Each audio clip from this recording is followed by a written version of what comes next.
Olá, eu quero agradecer a você pela sua presença aqui no programa Alta Performance. Hoje nós vamos falar a respeito de produtividade, de qualidade. E nós estamos conversando nos últimos encontros a respeito de vários requisitos que são importantes para você performar bem. E um dos primeiros requisitos para isso acontecer é ter clareza. E clareza é um dos requisitos também para a produtividade, para a qualidade também.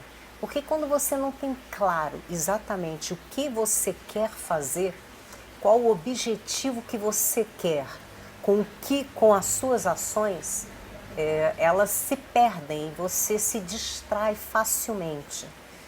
Quando você faz uma reunião e você tem claro qual o objetivo com aquela reunião, você vai conseguir identificar e listar as ações que vão ser necessárias para chegar ao objetivo daquele encontro. Ser ocupado é muito diferente de ser produtivo. Então, quando você não tem claro isso, é muito fácil você se distrair, é muito fácil você se dispersar e é muito fácil você fazer uma reunião para depois concluir que vai fazer uma nova reunião. E eu me lembro agora de reunião porque recentemente conversei com uma pessoa que falou de uma reunião que não foi muito produtiva.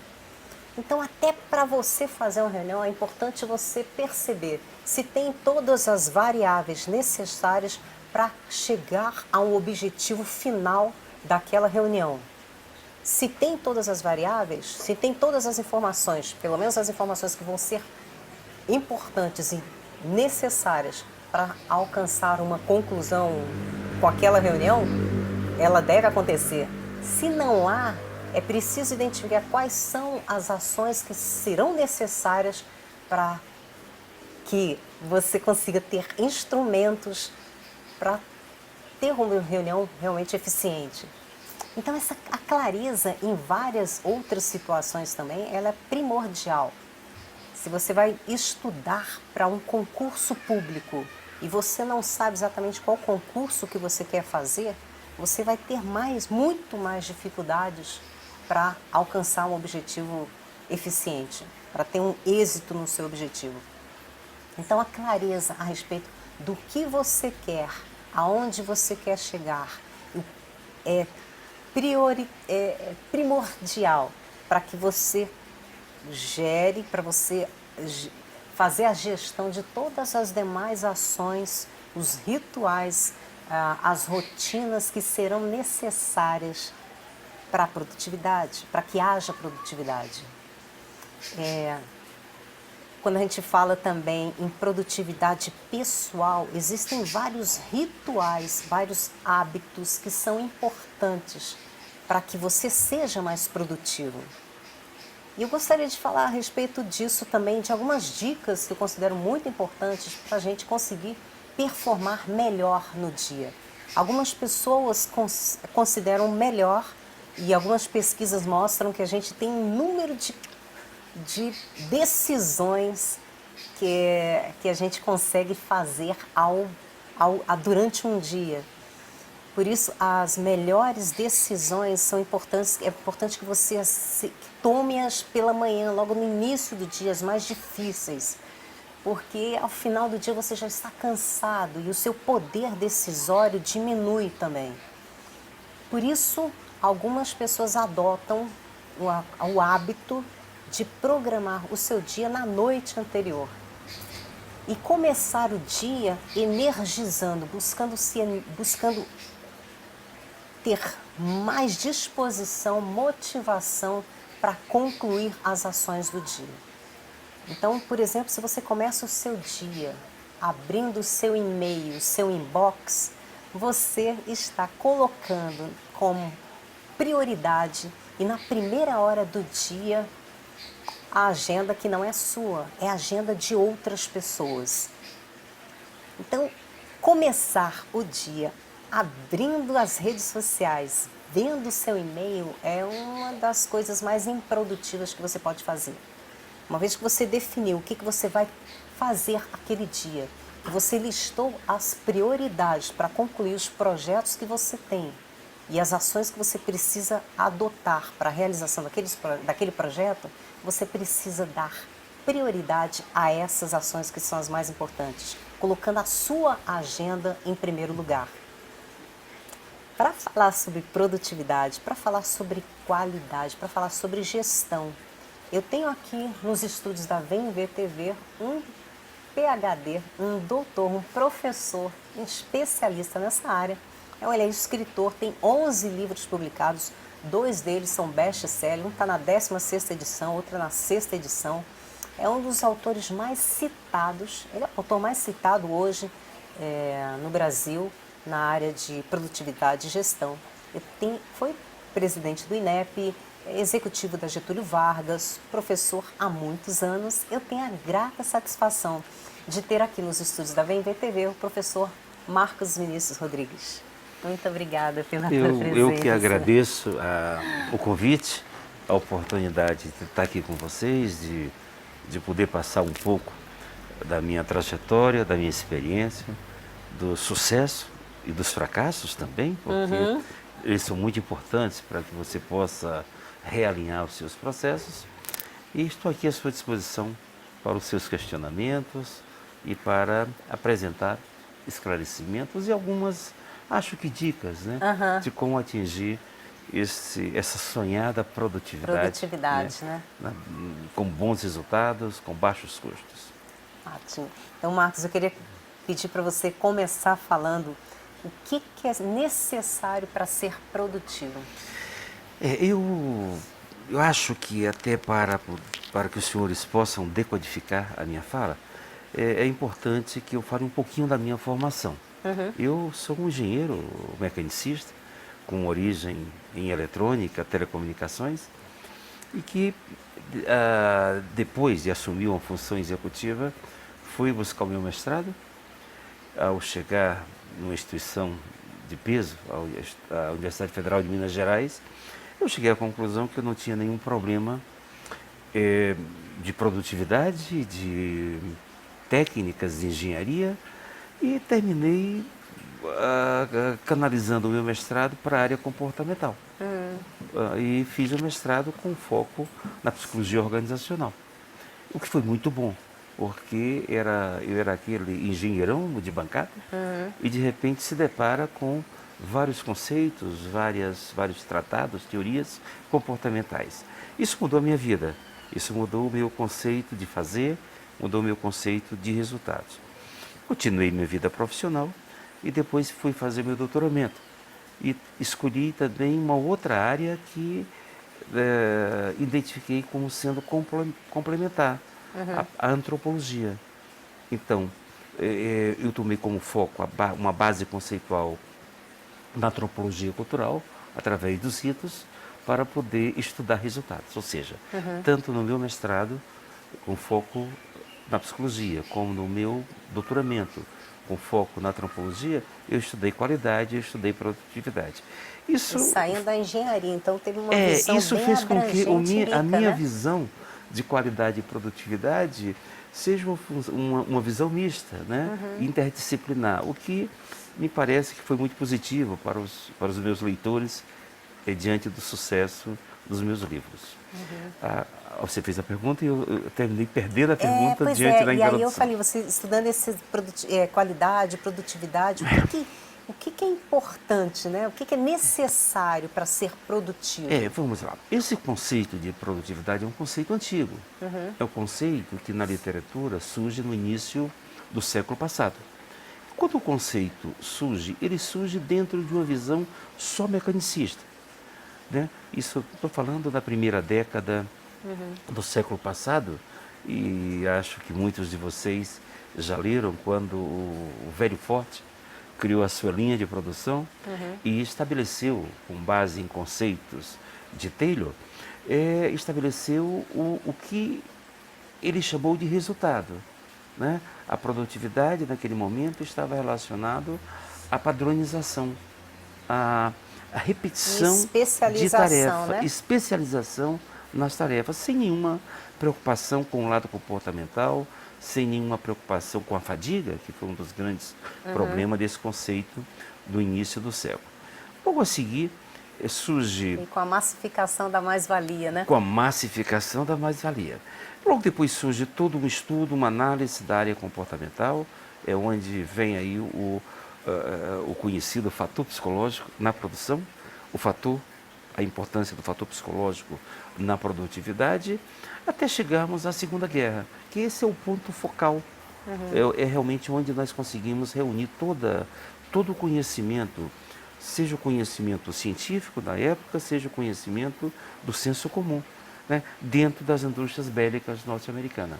Foi lá que nós conseguimos, no primeiro momento, o melhor conceito de produtividade. Trabalhando com uma visão mecanicista, sem desprezar o comportamental e dentro com um guarda-chuva positivista. Né? Isso é muito importante. Então, a visão positivista de Comte, para toda esta formação do conceito, até os anos 40, foi fundamental. E é nesse momento em que nós começamos a questionar a produtividade. Porque quando nós falamos, a pessoa é produtiva, tá? Mas é produtiva como? Porque eu tenho tipos de produtividade. Eu posso ser produtivo com base na eficiência. Tá? Eu posso ser produtivo com base na eficácia. Ou eu posso ser produtivo com base na efetividade. Hoje, ser produtivo com base na eficiência é muito pouco. É desperdício. Com base na eficácia, em alguns casos, eu diria também, já um problema vencido. Hoje, o objetivo maior é ser produtivo com base na efetividade. Me permita explicar cada um desses termos. Quando eu falo em eficiência, eu estou falando em realizar uma tarefa. Imaginem, por favor, apenas para poder ficar mais claro. Imaginem vamos pegar um produto, uma cadeira. Eu tenho uma função, uma tarefa, que a minha tarefa é colocar o estofado na cadeira. Tá? Eu vou trabalhar com base na eficiência. Então, minha única preocupação é a agilidade para colocar o estofado na cadeira. Sem nenhuma preocupação com toda a cadeira. Eu posso com a qualidade, né? Com toda a cadeira. Eu chego já ao conceito da qualidade. Sem nenhuma preocupação com toda a cadeira. Eu posso ter um trabalho excepcional, colocando o estofado na cadeira, mas a cadeira não sai adequada, porque eu não estou preocupado com as tarefas seguintes. Quando eu trabalho com produtividade com base na eficácia, aí não. Aí eu já trabalho para colocar o estofado na cadeira, que aí eu posso até levar mais tempo, até ter um custo maior. Mas a minha preocupação é com toda a cadeira. Eu estou trabalhando com foco na eficácia. E o terceiro momento, que esse sim é o ideal dentro do contexto atual, é trabalhar com a efetividade. Não é só colocar o estofado na cadeira. Tá? É também saber como esse estofado e como essa cadeira vai se relacionar com todo o contexto, seja o contexto social, seja o contexto ambiental. Tá? Ou seja, esse conceito é o que, toda essa base conceitual é que serviu de suporte para o que hoje eu chamo de sustentabilidade. Então, quando eu falo em sustentabilidade, eu estou falando em produtividade, sim, com foco na efetividade. Tá? Você falou em qualidade. Olha, nós temos aí um conceito interessante, que é uma visão do senso comum, que ela, muitas vezes, ela sai um pouquinho do eixo conceitual. O que é qualidade? Qualidade é um termo relativo. Qualidade é o que o cliente, o que o usuário... Ele que determina, né? O que o cidadão entende por valor. Perfeito? Então, se eu estou mudando de um contexto social, ambiental, esse conceito de qualidade, ele também vai ser alterado. Então, o cliente só paga, o cliente só quer aquilo que ele entende por valor. Então, eu tenho o conceito da qualidade, eu tenho o conceito da produtividade e me permito inserir um outro conceito, que é um tripé, que é a conformidade. Tá? Eu tenho conformidade, tenho qualidade e tenho produtividade. Produtividade é fazer mais com menos, dentro do meu objetivo. Conformidade é respeitar as normas, é respeitar as leis, é respeitar os marcos regulatórios. E qualidade é o que o cliente entende por valor. Então, esse é o tripé que, se bem dosado, vai nos levar a excelentes resultados. Excelentes resultados pessoais e excelentes resultados organizacionais. Porque tudo que nós estamos aqui falando em termos dos estágios da produtividade, ou o conceito da conformidade ou da qualidade, isso tem uma aplicação plena dentro das nossas organizações e dentro do nosso dia a dia, da nossa casa e da nossa vida pessoal. Então a pessoa tem que buscar ser produtivo com ser eficiente e produtivo. Eficaz e produtivo. Exatamente. Quais são a gente... o que atrapalha? Vou passar pelo segundo ponto que eu queria conversar com você. O que atrapalha a pessoa ser uma pessoa produtiva com eficácia? Cara, muitas vezes eu não sei onde eu quero chegar. Muitas então, vezes a clareza, falta né, foco. Que a gente começou a falar, né? A clareza, falta foco. Falta foco, eu clareza. Tenho que saber onde eu quero chegar. Né? Eu... prefaciando, né, um famoso autor, se eu não sei onde eu quero chegar, qualquer caminho serve. Qualquer caminho serve. Tá? E observe, e não é só onde eu quero chegar, eu tenho que saber onde eu estou. Tá? Deixa eu tentar, procurem visualizar esses dois estados. Eu tenho um estado desejado, que é onde eu quero chegar. Mas para saber qual o caminho adequado para atingir esse estado desejado, eu tenho que saber onde eu estou. Ou seja, qual o estado atual. No caso, tanto nas organizações, ela identificar qual é a situação atual dela, né, os pontos fortes, os pontos fracos, como as pessoas também. Os pontos fortes, os pontos fracos, as oportunidades, as ameaças e o mais importante, saber se eu estou disposto a pagar, a ter o custo para atingir aquele estado desejado. Porque muitas vezes você... imagina atingir um determinado ponto, mas você não está disposto a investir. Investir em tempo, investir em estudos e muitas vezes investimentos em recursos financeiros. Eu tenho uma dinâmica... Por favor. Não, você ia falar que tem uma dinâmica, eu quero ver. Eu tenho uma dinâmica que eu sempre tenho utilizado em alguns cursos, alguns treinamentos. Eu peço que as pessoas estabeleçam, tirem 1 minuto, 2 minutos, para que elas respondam a seguinte pergunta: onde é que você queria estar agora? Pronto, então... Onde é que você queria estar agora? Então anote aí essa primeira pergunta. Responda onde você gostaria de estar agora. Onde você gostaria de estar agora? Estar agora profissionalmente, estar agora em relação ao seu pessoal, ou seja, em relação ao foco que você venha definir. O segundo questionamento é: onde você quer estar daqui a 5 anos? Sim, daqui a 5 anos, onde você quer estar? E aí vem o questionamento principal: o que você está fazendo para isso? O que você está fazendo para isso? Eu quero passar num determinado concurso. Eu quero atingir um determinado padrão de vida. Mas o que você está fazendo para isso? As pessoas se perdem nessa trajetória. Exatamente. Porque daqui a 5 anos parece algo muito distante. E as pessoas muitas vezes planejam muito menos para daqui a 5 anos do que para um ano. Né? Para um ano eu vou fazer isso, vou escrever um livro, vou fazer Você tem que ter um planejamento. Se você não tiver... falar vai escrever um livro, não, porque ele está escrevendo em poucos meses, ele já está escrevendo mais um livro, é o 12º livro dele. Você tem que ter um planejamento. Só que esse planejamento, ele tem que ser focado. Você entende que muitas vezes você faz um planejamento sem responder essas duas perguntas, que são perguntas fundamentais. Onde você quer chegar, onde você está e o que você está disposto a investir para atingir esse estado desejado.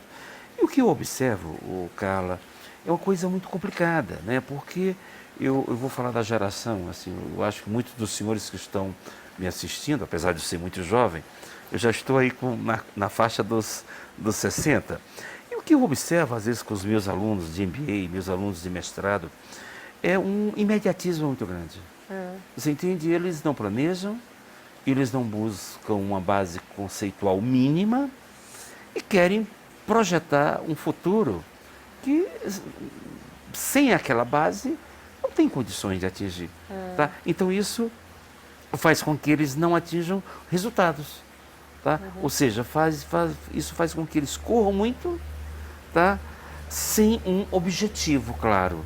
Ou seja, nós estamos dizendo que isso é desperdício de tempo, é desperdício de recursos, né? Já que ele não trabalhou com foco adequado. E esse conhecimento, seja o conhecimento do senso comum, que nós não podemos desprezar, seja o conhecimento científico, que quando nós falamos hoje, às vezes, numa sala de MBA, em conhecimento científico, você tem que ler esse autor, você tem que ler aquele autor, é como se fosse alguma coisa criminosa. Eu não tenho tempo, né? Eu não tenho tempo, e tem que ter tempo. Se você quer atingir um lugar ao sol, e observem o que nós temos de oportunidades no mundo organizacional hoje, isso é fantástico. Marcos, hoje há várias pessoas que são doutores em orelhas de livro. Sim. Sim. Resumos de 10 minutos no máximo de um livro inteiro sem conseguir... Você não consegue. Você pega aquele resumo não vai lhe trazer a ideia principal do livro, tá? E você vai ter uma formação, desculpe, medíocre. E o pior de tudo isso, você acha que está com bagagem. Eu sou professor dos MBAs desde a criação dos MBAs. Eu trabalho na FGV como coordenador, como professor, como dirigente de MBAs. E, ao mesmo tempo, eu faço uma crítica hoje aos MBAs. Porque o que nós estamos fazendo, e até com uma exigência do mercado, é passando muitas receitas de bolo. Tá? Mas por que a gente passa receitas de bolo, sabendo que somente a receita de bolo não é suficiente? É porque hoje eu não tenho uma expectativa, eu não tenho hoje um clima adequado para que esse aluno possa ler um livro. Ou seja, em vez de passar apenas a receita do bolo, que me entenda, a partir do momento que eu passo uma receita de bolo, ele vai sempre fazer só aquele bolo. Evidentemente, nunca vai ser igual ao bolo que eu estou fazendo. Mas se eu passo para esse aluno a metodologia, a parte conceitual de como fazer um bolo, pode ser que em pouco tempo ele venha fazer um bolo bem melhor do que aquele bolo que eu estaria ensinando a ele. Mas isso requer tempo. Requer tempo, requer leitura. Requer se dedicar. Eu queria, você falou assim de metodologia e tudo, e eu queria que você falasse um pouco da lei de Pareto. E quais as dicas que você poderia dar para quem está nos assistindo, utilizá-la na vida, utilizá-la no dia a dia.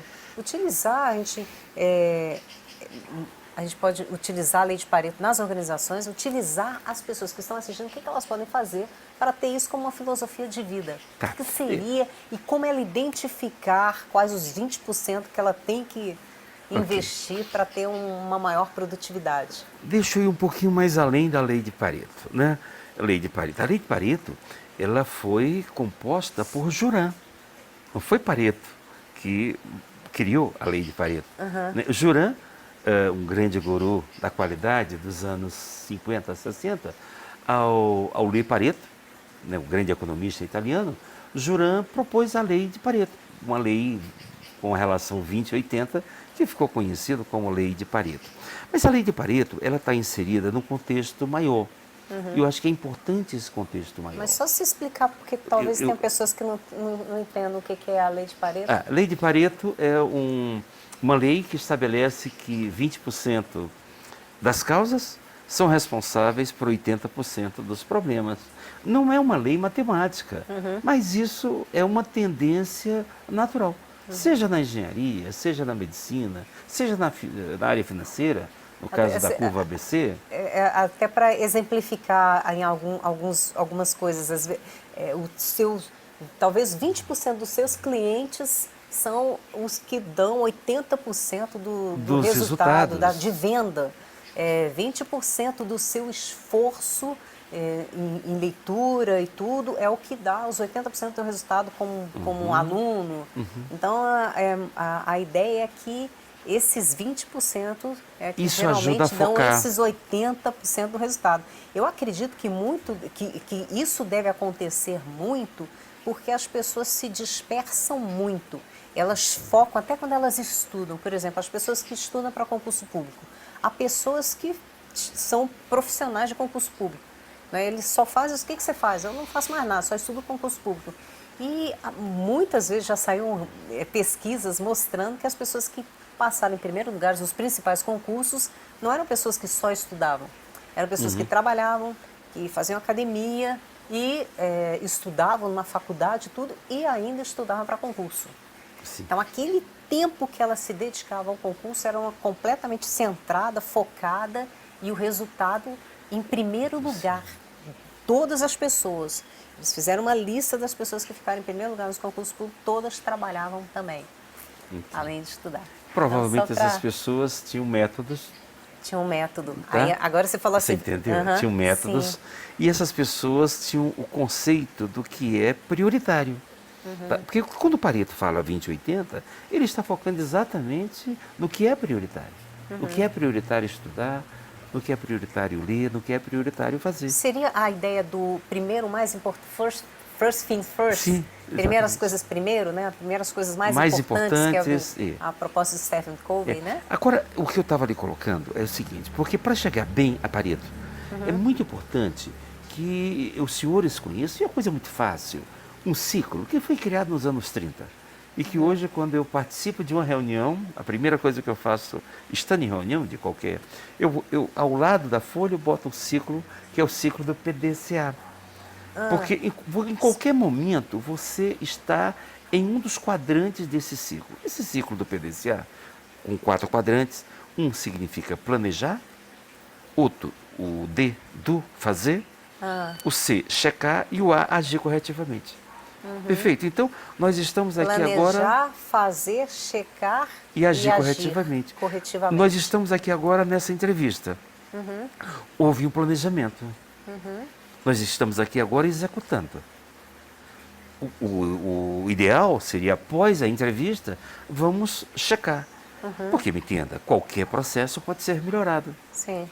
Tá? Vamos checar. E a partir dessa análise, da obtenção desse novo conhecimento, nós vamos agir corretivamente para que a próxima entrevista já não tenha esses erros. Então, eu tenho aí Por um exemplo, processo... tem os atrasos que hoje aconteceu. de melhoria Desculpa, contínua. E dentro desse processo de melhoria contínua, eu tenho algumas ferramentas. Algumas ferramentas. Uma das ferramentas é o Pareto. Eu utilizo esse conceito do Pareto dentro desse ciclo PDCA. Tem outra ferramenta também muito gostosa. Seria nesse planejamento, fazer, checar e agir. Sim. O Pareto ficaria em qual... Eu posso usar, eu tenho 3 ferramentas que eu posso utilizar em qualquer quadrante. Primeiro é o que eu chamo de matriz de prioridade. Eu tenho que definir o que é prioridade. Se isso é pouco importante, se isso é muito importante, se isso não é importante. Eu tenho que verificar também uma relação de causa e efeito. Aí vem uma outra, só voltando um pouco para os colegas que estão nos assistindo, quando eu falo em prioridade, estou falando numa matriz chamada matriz Gucci. Gucci, gravidade, urgência e tendência. Porque seja num banho que você vai tomar, seja num projeto que você vai fazer na sua organização, eu posso usar esses conceitos. A gravidade, tomar um banho, estou realmente muito sujo, precisando de um banho, a urgência e a tendência. Então, em qualquer atividade, seja uma atividade pessoal. A tendência seria o que exatamente? Uma projeção. Uma projeção daquilo que eu estou executando. A segunda ferramenta é a causa e efeito. E aí nós usamos, tenho certeza que muitos senhores conhecem, o que a gente chama de diagrama espinha de peixe, ou um diagrama de causa e efeito, onde eu tenho um efeito, que é o problema, e eu vou analisar o que está nos levando a este problema, ou seja, quais são as prováveis Causas do problema. Perfeito? E Pareto entra com 20 e 80. Os senhores, eu já trabalhei com consultoria em várias organizações. E lhe garanto aos senhores, nós temos hoje mais de 3 ou 4 dezenas de ferramentas sofisticadas para a busca de resultados, de produtividade e de qualidade. Essas 3, junto com o PDCA, resolve 90% ou 80% dos problemas. Para usar o Pareto. Né? Ou seja, com apenas 3 ferramentas, nós vamos conseguir fazer com que 80% dos problemas tenham um norte. Quando a pessoa está pensando em falar assim, eu tenho que escolher quais são as ações que eu vou focar para que vão impactar, quais são essas ações que eu devo, né, me dedicar, porque elas impactam o maior número de resultado, né? É uma produtividade. E aí, se ela pensar no que você acabou de falar, do efeito, da causa do efeito, isso aí ela vai ajudar ela a identificar isso. Claro, ela tendo clareza daquilo que ela quer. Em primeiro lugar, ter clareza a respeito do que quer, né, professor? É o primeiro ponto. E aí, né?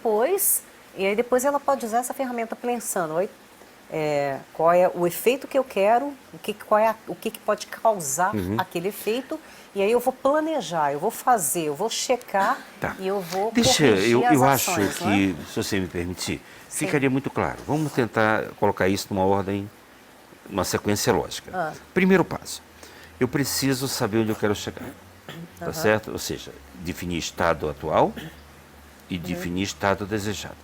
Segundo passo, traçar os caminhos. Quais os caminhos adequados, possíveis, para sair do estado atual e chegar no estado desejado. Nesse momento, você vai ter que elaborar projetos. Projetos.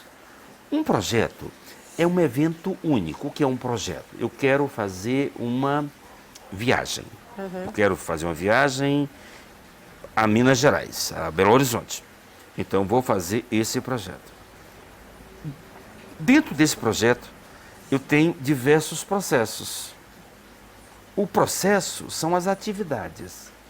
O processo é aquilo que você faz no dia a dia. E o que você vai poder melhorar com o PDCA, com o Pareto, com o diagrama de causa e efeito, que chamamos também de espinha de peixe, e com a matriz de prioridade, são os processos. E é a partir daí que eu vou ter os resultados. Os resultados com maior ou menor qualidade. Resultados com maior ou menor produtividade, dependendo de como você executou. Esse é o caminho na sua vida pessoal, esse é o caminho na sua vida como profissional. Ok. Eu queria que você falasse um pouco para a gente a respeito de foco estratégico, né? Explicar um pouco a respeito de como é que a gente pode, quais os desafios para operacionalizar. Vamos lá. Esse termo estratégia é um termo muito antigo. Já se usava na Grécia, nas batalhas gregas romanas. O termo planejamento também é um termo muito antigo. Mas, por incrível que pareça, acredito que alguns dos colegas tenham esse conhecimento, esses dois termos só se unem na década de 70. Somente nos anos 70 é que nós começamos a falar no planejamento com uma visão estratégica. Antes eu tinha um planejamento sem visão estratégica. Tá? Eu tinha estratégias sem planejamento. Somente a partir dos anos 70 é que eu passo a ter essa visão clara do planejamento estratégico. Como é que nós podemos trabalhar com as estratégias?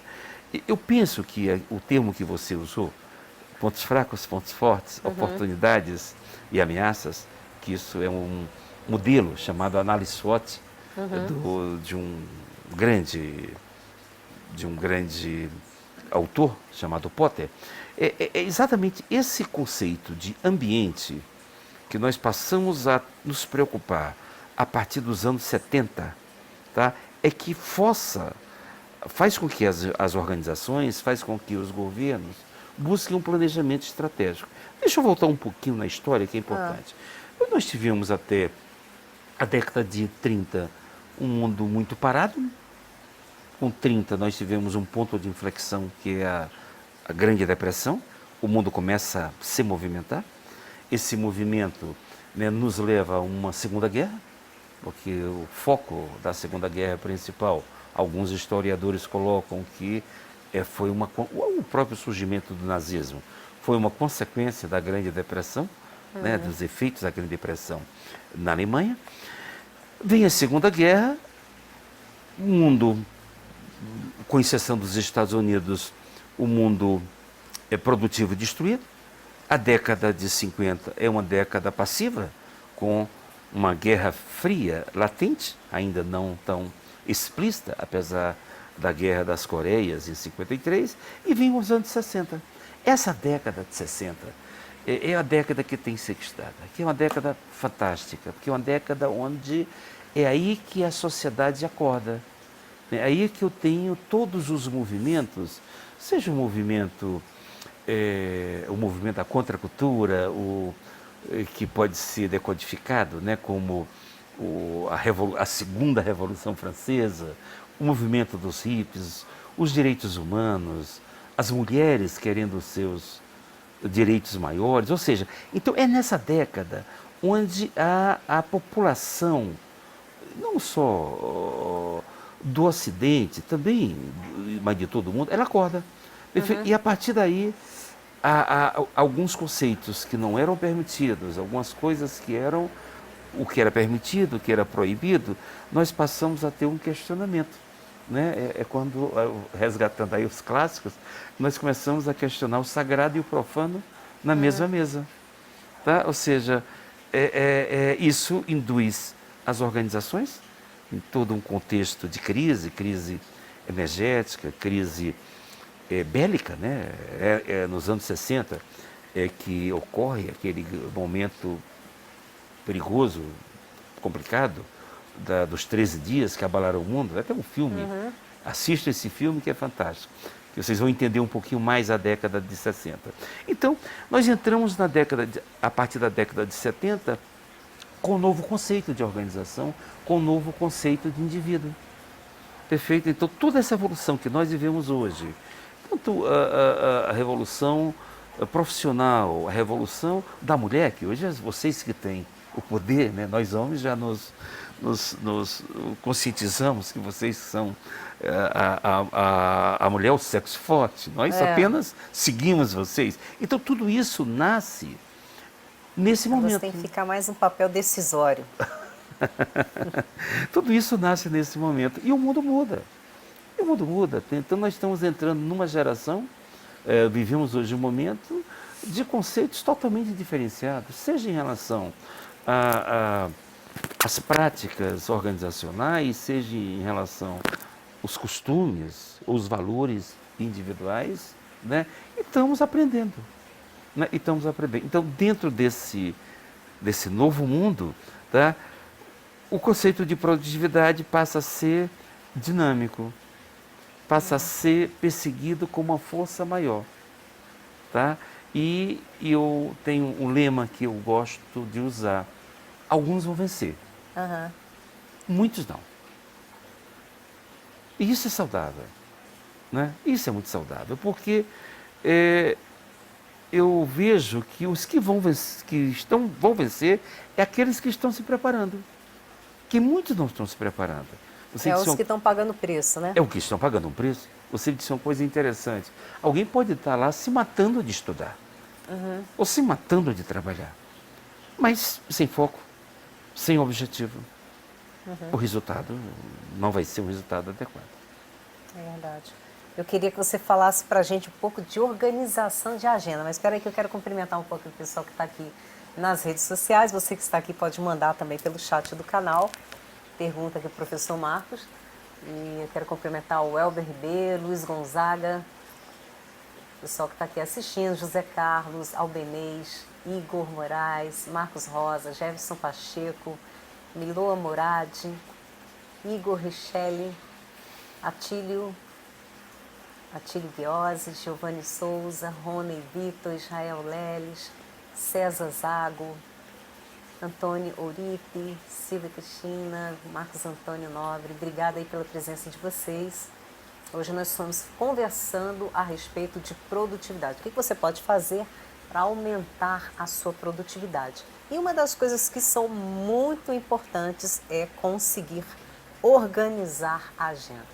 Então, eu queria que o professor falasse para a gente de dicas para a pessoa conseguir organizar a agenda.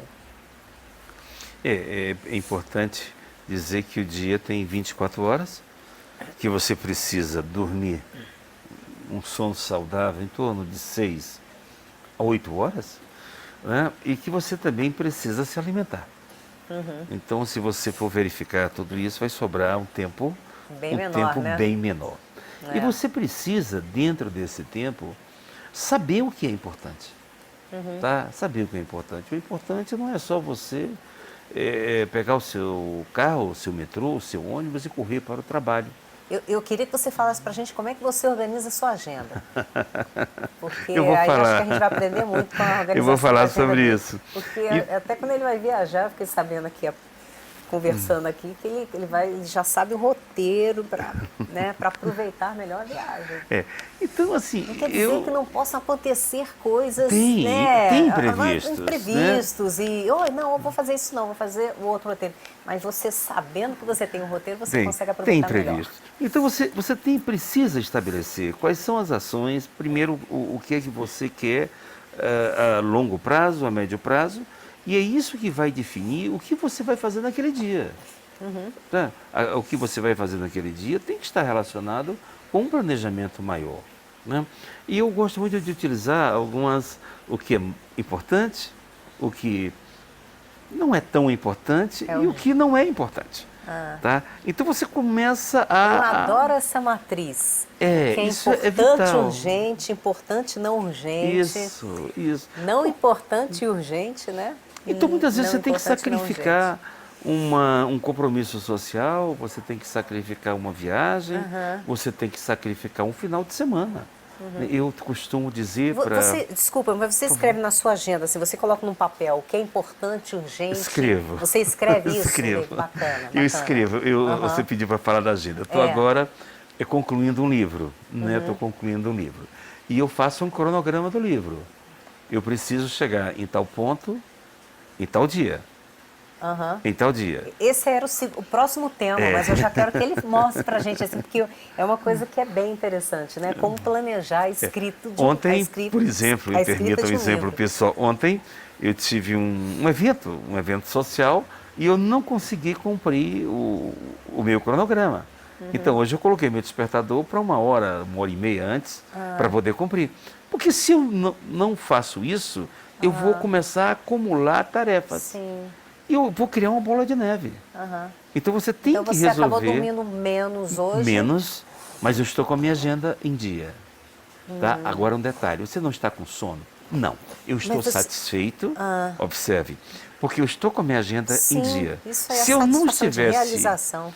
com a minha agenda em dia, provavelmente eu estaria frustrado. Entendi. E os efeitos Eu sei o que é isso. psicossociais seriam bem piores. Você falou assim, então você planeja, você já planeja o que vai ser na segunda, na terça? Como é que você faz isso? Eu planejo. Porque você falou que ficou fora. O que é que eu preciso? Vamos pegar o trabalho. Como você tinha um evento, você falou que teve que dormir 1 hora menos. Como é que você faz isso? Deixa eu pegar o caso do livro, que foi o caso que eu citei. Eu poderia pegar isso, uma tarefa de trabalho, um projeto familiar. O livro. Eu tenho um livro que eu preciso, até o final da primeira quinzena de julho, eu preciso entregar esses originais à editora. Ok, esse é o meu... Tá, eu tenho que fazer... Antes de ir para a editora, tem que passar por uma revisão técnica, uma revisão ortográfica, apesar da editora vai fazer isso também, mas a gente tem que mandar já pronto. E, me entenda, o livro tem que estar escrito. Tá? O conteúdo tem que estar formatado. Então, a partir desse objetivo final, eu vou fazer toda a minha programação. Né? Uma programação real. A gente usa muito no processo de coaching o roadmap, que é fazer de trás para frente. Exatamente. Você tem esse objetivo, então, um mês antes, onde que você tem que estar. Exatamente isso. Porque se eu não fizer isso, eu vou sufocar as minhas atividades. Porque fora escrever o livro, eu tenho que trabalhar, eu tenho minhas reuniões, eu tenho minhas atividades de aula, de pesquisa. Só né? para ficar talvez mais claro para quem está nos assistindo, como que funciona, né, o roadmap? Você tem um objetivo, por exemplo, no caso do professor Marcos, escrever um livro. Então, o que você tem que estar fazendo um mês antes para cumprir essa... Você coloca a data desse teu objetivo. Coloca a data, tem que ter data. Se não tiver data, não é objetivo, né? Não. Então, você coloca a data. Um mês antes, o que você tem que estar fazendo, um mês depois. E aí você vai antecipando isso até o dia atual, né? Para você conseguir concluir aquilo ali. E qualquer imprevisto que você tenha, você vai ter que sacrificar no shopping, você vai ter que sacrificar no barzinho que vai à noite com os amigos, porque você não pode acumular. Você não pode deixar para amanhã. Esse deixar para amanhã é o grande problema que nós vivemos. É a procrastinação, né? E essa nova geração, essa juventude, né, com todos os apelos tecnológicos que tem, eles terminam se perdendo, porque tem os Facebooks, é muita distração, Zap, né? É muita distração. Então, muitas vezes você encontra a pessoa com uma agenda, querendo fazer uma agenda, mas ao mesmo tempo está lá respondendo no Facebook, no Instagram, tenho que assistir a tal série, e você perde o foco. Né? Eu tenho uma preocupação... Mas aí fala aí no livro, fala aí do teu livro, aí você coloca... Então eu volto, tá certo? Por exemplo, então eu tenho que estar com o meu cronograma em dia. Tá? Ontem eu tive um pequeno atraso, hoje eu já consegui colocar em ordem. Agora, como é que eu escrevo o livro? Eu sou professor, sou executivo, tenho uma empresa de consultoria, algumas ações, e observem, escrever você tem que parar e pensar. Você tem que, mesmo já tendo um roteiro, você tem que ter calma. Então, como é que eu faço? Eu acordo, eu não entro na minha caixa de e-mail, eu não abro as minhas mensagens do WhatsApp, tá? Eu acordo, tomo o meu café rápido, vou para o escritório, eu escrevo, trabalho, somente por volta das 9 ou 10 horas, já que eu saio de casa esse horário, é que eu abro o meu e-mail, é que eu abro o meu Zap. Por que eu não faço isso antes? Porque pode ter algum problema, e eu sei que o problema é sério, mas sei também que se for alguma coisa de vida ou morte, alguém vai telefonar. Aí vai ligar, né? Tá? Então, se não telefonou, é porque não é de vida ou morte, mas eu posso abrir o meu e-mail e ter lá uma mensagem que venha me aborrecer. Abrir o meu e-mail e venha ter uma cobrança que me tire do foco. Então, o fato de eu não abrir meu Zap, não abrir o e-mail, é exatamente para manter o foco naquela atividade. Na sua prioridade. Naquele momento eu estou escrevendo o livro. No outro momento eu vou estar preparando uma aula. Ou no outro momento eu vou estar preparando um relatório de consultoria. Então, se você não fizer essas divisões, e aí eu uso um termo que eu não gosto muito de usar, mas nesse caso é necessário. Você tem que ser radical com a sua agenda. Radical. Seja radical com a agenda. Viu? Porque senão você fica de mau humor, você não cumpre os compromissos e você tem prejuízos, né? Prejuízos pessoais, prejuízos organizacionais e a frustração, que é o pior prejuízo. Bacana. Então, planejar a agenda e ser radical, obedecer. Olha, tem um Excel que você pode fazer tudo com Excel. Você pode alimentar no Excel uma agenda, você pode ter os alarmes necessários para lembrar que, olha, o teu tempo está esgotado, a atividade. Você usa muito o Excel para se planejar? Eu sou assim, eu não sou um especialista em tecnologia, né? Eu sou um usuário e eu uso muito o Excel. Eu gosto muito do Excel. O Excel ele dá um norte, né? Por exemplo, ao fazer um livro, voltando ao tema livro, eu estabeleço um sumário no Excel com tempo, né? E que é importante também que os senhores escutem isso, colocando o histórico.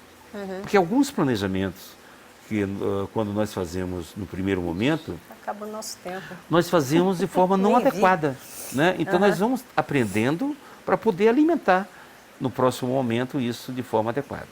Eu queria que você falasse um pouco de um padrão consistente de qualidade. A gente vê, a gente tem uma cultura no Brasil que eu vou ver o que, que dá para fazer. Não é, parece que não é uma cultura muito voltada, muito preocupada em alta performance, Não. em qualidade. Não, eu penso que nós culpamos muito o governo, assim, passa a ser qualquer coisa a culpa é do governo, a culpa é da ideologia A ou da ideologia B, não. O brasileiro, ele é disperso, o brasileiro não tem foco e o brasileiro, ele não é exigente. Isso é fundamental, porque quando você fala em qualidade, você tem que exigir valores. Então você tem que ser exigente não só com os produtos, mas você tem que ser exigente com você. Você entende? E essa nossa flexibilidade e essa nossa tudo tá bom, né? De qualquer jeito a gente vai levando, isso é muito ruim. Tá? Isso é muito ruim. Então nós estamos perdendo grandes oportunidades. Nós temos hoje escolas sem qualidade, nós temos professores sem qualidade, nós temos alunos sem qualidade. E aí vem a consequência. Nós temos produtos sem qualidade, organizações sem qualidade. E observem, senhores, a qualidade é o atendimento ao valor. Observem, o usuário, o indivíduo, só está disposto a pagar pelo que ele entende por valor. A partir do momento que você não atende esse valor, seja em uma academia, fazendo lá os seus exercícios, seja em uma indústria, montando um automóvel, você não vai ter resultado. Como é que a gente pode buscar ações para que haja produtividade, para centrada na qualidade?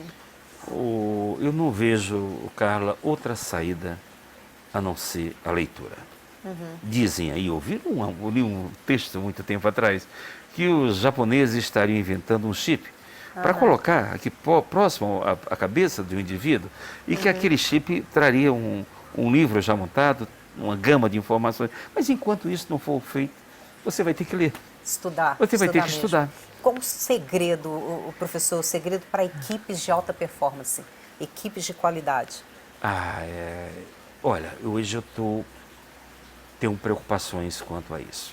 Porque nós estamos criando alguns temas e estamos relacionando esses temas a desempenho de equipe. Por exemplo, design thinking, Canvas. Isso passou a ser moda, não só no mundo organizacional, na vida pessoal. E são coisas importantíssimas, mas são abordagens, não são conceitos, não são teorias. Então, hoje eu poderia te responder, vamos usar o design thinking, mas eu não posso usar o design thinking se eu tenho uma equipe sem uma base conceitual consistente. Tá? Ou seja, então não tem para onde correr. O primeiro passo é ter uma base conceitual consistente. Quando eu digo uma base conceitual consistente, eu não estou aqui querendo um cientista dentro das organizações. Mas eu quero que ele entenda o básico. A gente está querendo a pessoa tem como uma meta. Então você imagina que um profissional que tem como meta montar uma equipe de alta performance. O que ele precisa fazer? Ele vai ter, dentro do quadro de profissionais que tem, a gente recentemente viu a matéria que a maioria das pessoas não conseguem se empregar porque não há qualificação. Uma qualificação. Né? Então, como formar uma equipe de alta performance? Quais são as dicas que você daria para um profissional eu preciso que precisa... primeiro, a presença de um líder. De um líder é extremamente importante. Segundo, esse líder tem que ter a consciência que o primeiro passo para a montagem dessa equipe é o conhecimento e um alinhamento, né, buscando solucionar de forma adequada os conflitos iniciais. Porque em qualquer equipe que você venha montar, você vai ter aqueles conflitos iniciais que são saudáveis. Tá? A arte é fazer com que esses conflitos sejam conflitos que eu chamo de produtivos, que você possa transformar isso em uma união do grupo. A partir do momento que eu tenho uma base conceitual possível, e tenho essa união, essa convergência do grupo para os resultados, com um bom líder, eu vou sim atingir esse objetivo de uma equipe de alta performance. Então vai ter o líder, vai ter que ser uma pessoa que tenha capacidade de persuasão. Sim, muita. O líder vai ter que ser um psicólogo, ao mesmo tempo ele vai ter que desempenhar a função de um terapeuta, de um sociólogo, de um empreendedor. Essa é a função do líder, que então não é fácil. ficou centrado bem no líder, né? No papel do líder. Sim, o líder é fundamental para a montagem dessa equipe. A gente está nos minutos finais aqui do programa e eu sempre pergunto para os meus convidados o que considera mais importante na vida. Perguntas. Eu gosto muito. Família, eu acho que é um valor muito importante. A gente termina tendo pouco tempo para a família, mas isso é vital. E valores, né? Eu venho de uma região, acho que todos os senhores que estão nos assistindo já perceberam, a minha cabeça é um pouco dilatada, né? E já perceberam então que eu sou do Ceará. E eu digo que nós temos que ter na vida alguns valores básicos, né? Eu acho que todo mundo tem que ter um santo, tem que ter um herói e tem que ter um poeta. E eu, como cearense, provavelmente as pessoas de outras regiões vão ter que encontrar, né, os seus atores, mas dentro do Ceará eu tenho o meu herói, tenho o meu santo, tenho o meu poeta Patativa do Assaré, um poeta matuto que não sabia ler. O meu herói, que alguns chamam de bandido, que é o Lampião. E o meu santo, que é o Padim Cisso. É assim que nós chamamos. Por que eu estou dizendo isso? Porque isso é fundamental. Isso, eu acho que faz parte da identidade de cada indivíduo. Você entende? Então, o que é que eu acho mais importante? Ter uma identidade, valorizar essa identidade e não desprezar as suas origens. Porque aí você tem uma base sólida para construir um edifício, né? Um edifício profissional, um edifício familiar, um edifício de conhecimento. Agora, para finalizar a nossa entrevista, eu gostaria que você, para ficar, inclusive, registrar nos anais aqui da VMV TV, a dica de alta performance do professor Marcos Vinícius. Tem ambição. Você precisa querer mais. Você precisa ter meta. Eu não posso estar satisfeito com o que eu estou atingindo. Você acabou de dizer, e eu me sinto muito orgulhoso em dizer que eu vou lançar esse ano meu 12º livro. Mas eu já estou pensando no 13º. Tá certo. Você entende? Então, o 12º vai me fazer feliz? Totalmente não. Porque eu já estou pensando no 13º. Você percebe? Então, eu tenho que ter sempre alguma coisa à frente para poder me impulsionar, para poder fazer com que o meu desempenho aumente, né? E venha, assim, atingir essa satisfação que é o 13º, que quando chegar o 13º, provavelmente eu já vou jogar esse patamar para o 14º. Bom, eu vou na inauguração assim do seu publicação do seu 12º livro. Obrigado. Muito obrigada, Marcos. Eu agradeço, convido a vocês a visitarem o meu site. Eu tenho um site de conteúdo. Como é que é o nome do site? Que é meu nome. Se você entrar no site de busca e clicar em Dia com a Gestão, você vai ter acesso ao meu site. O meu site é marcosviniciusrodrigues, tudo junto, .com.br. Mas acessando em Dia com a Gestão, os senhores terão acesso ao meu site. E também o meu LinkedIn, que eu mantenho uma página no LinkedIn de conteúdo. Que o LinkedIn é o meu nome, Marcos Vinícius Rodrigues. É o LinkedIn. Obrigado pela oportunidade. Muito obrigada. Eu, estando em Brasília, estarei sempre à sua disposição. E desejo a todos vocês um bom final de semana, né? E aproveitem para colocar a agenda em dia, né? Deixando o chopinho para o segundo momento. Um abraço. Eu quero, nesse final de programa, citar algumas ações que eu considero muito importantes para a produtividade, que foi falado aqui hoje. Então, começar o seu dia, primeiro você se perguntando o que eu posso fazer hoje, me entusiasmar hoje. Em segundo lugar, fazer-se a segunda pergunta: o que eu estou comprometido a realizar hoje? Terceiro lugar, pense nas coisas com as quais você é grato, para você se sentir energizado. Beba muita alma, toma o café da manhã e comece planejando o seu dia. E nesse planejamento, você pode fazer numa folha um planejamento, o professor usa a planilha Excel. Fazer nesse planejamento você citar os seus 5 projetos mais importantes e as 5 ações que você precisa fazer para realizar esses projetos. Depois você listar quais as pessoas que estão envolvidas nesse projeto, que você está, por exemplo, esperando resposta delas. Todas as pessoas que de alguma maneira você está esperando algum posicionamento dela para dar continuidade a esses projetos, a todos os projetos que você tem. Isso não quer dizer que naquele dia você vai tomar todas as ações necessárias para a realização daquele projeto, mas você vai ter um radar das ações que você precisa executar para a realização delas. Depois de listar as pessoas que você precisa entrar em contato para que essas ações, esses projetos cheguem a êxito.